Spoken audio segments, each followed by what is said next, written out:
ആകാശത്ത് നിന്ന് നിലാവിൻ്റെ വെളുത്ത പൂക്കുകൾ സഹസ്രകോടി ആരോ അരിവിതറിയതുപോലെ കണ്ണറ്റാ ദൂരം വരെ നീണ്ടുകിടക്കുന്ന ശുഭ്രതാവള്യ കടലലകൾക്ക് മുകളിൽ അഭിനന്ദനായ സയ്യിദുൽ ഉലമയുടെ അധ്യക്ഷ പ്രസംഗം നടക്കാൻ പോവുകയാണ്. ബഹുമാനനായ കേരള സംസ്ഥാന മുഖ്യമന്ത്രിയുടെ സാന്നിധ്യത്തിൽ, പ്രതിപക്ഷ നേതാവിൻ്റെ സാന്നിധ്യത്തിൽ, ബഹുമാനരായ ഗൾഫ് പ്രതിനിധികളുടെ സാന്നിധ്യത്തിൽ ഇതാ സമസ്തയുടെ നയപ്രഖ്യാപന പ്രസംഗത്തിന് വേദിയൊരുങ്ങുകയാണ്. ഇതൊരു ചരിത്ര നിമിഷമാണ്.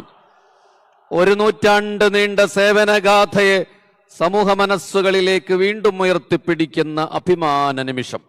സമസ്ത കേരള ജമിയത്തുൽ ഉലമ ഒരു സംഘടനയുടെ പേരല്ല, വിശ്വാസത്തിൻ്റെയും വിജ്ഞാനത്തിൻ്റെയും സാമൂഹിക ഐക്യത്തിൻ്റെയും ആത്മാവാണ്.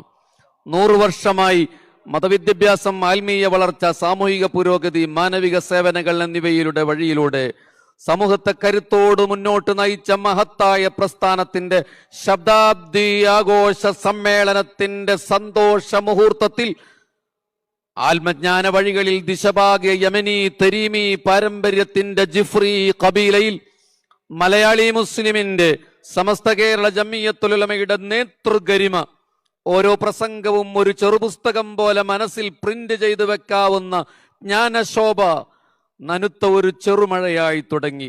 പിന്നെ ഏതാത്മാശയങ്ങളുടെ പെരുമഴയായി മാറുന്ന ആദർശ പ്രചോദിതമായ അധ്യക്ഷ പ്രസംഗമിത ഈ ജനസഹസ്രത്തിനു മുന്നിൽ മഹാനായ സയ്യിദുൽ ഉലമ സയ്യിദ് മുഹമ്മദ് ജിഫ്രി മുത്തുക്കോയ തങ്ങൾ നിർവഹിച്ചു.